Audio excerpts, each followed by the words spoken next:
The old wooden porch creaked under the weight of Sam's heavy footsteps. He slumped onto the bench beside his grandfather, his face twisted in frustration. The crisp autumn air carried the scent of pine, but Sam barely noticed. His mind was drowning in disappointment. "Failed again, Grandpa," he muttered, staring at the ground. "That's twice now. Maybe I'm just not meant for computer science." Grandpa, a man of quiet wisdom, sipped his tea and studied his grandson's slouched posture. After a moment, he set his cup down and leaned back. "Tell me, Sam, do you know how many times Thomas Edison failed before inventing the light bulb?" Sam exhaled sharply. "I don't know. 100? Grandpa chuckled. "More than 1,000. And each failure taught him something new. Mistakes aren't dead ends, boy. They're stepping stones." Sam frowned. "But it feels like I'm just stuck in the same place. I studied so hard, but I still failed." Grandpa nodded thoughtfully. "Let me tell you a story. When I was your age, I wanted to build a wooden canoe. I spent weeks carving, shaping, and assembling the pieces, but when I finally set it in the water, it sank like a rock. I was furious, ready to give up. Then my father told me something I never forgot.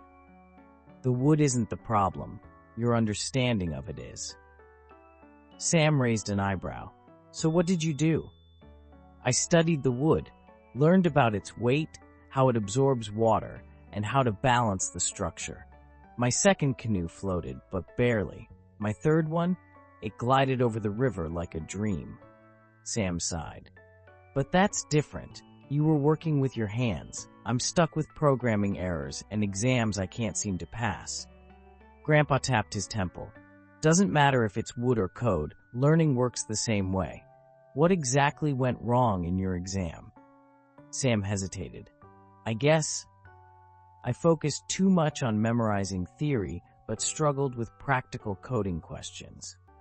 Grandpa smiled. "Ah, so your canoe has leaks, but you know where they are. Now you just need to patch them." Sam sat up a little. "You mean I should change how I study?" "Exactly. Learn differently. Instead of just reading, practice writing code every day. Break down your mistakes. Find patterns in where you go wrong. Every failure is a lesson. The only real failure is giving up." The wind rustled the trees, and Sam felt something shift inside him. He had been stuck in his failures, too frustrated to see the lesson within them. He looked at his grandfather, a man who had failed and learned, and suddenly he didn't feel so lost. A determined smile spread across his face. "All right, Grandpa, one more time. But this time I'm going to study smarter." Grandpa grinned. "That's the spirit. And remember, the only way to truly fail is to stop trying." With renewed determination, Sam walked back into the house. His failures weren't the end, they were just the beginning of his success. Every hero needs a little inspiration. If this story made you feel stronger, wiser, or happier, give it a big thumbs up, share it with your friends, and subscribe to become a part of our Mind Elevate AI family. Thank you.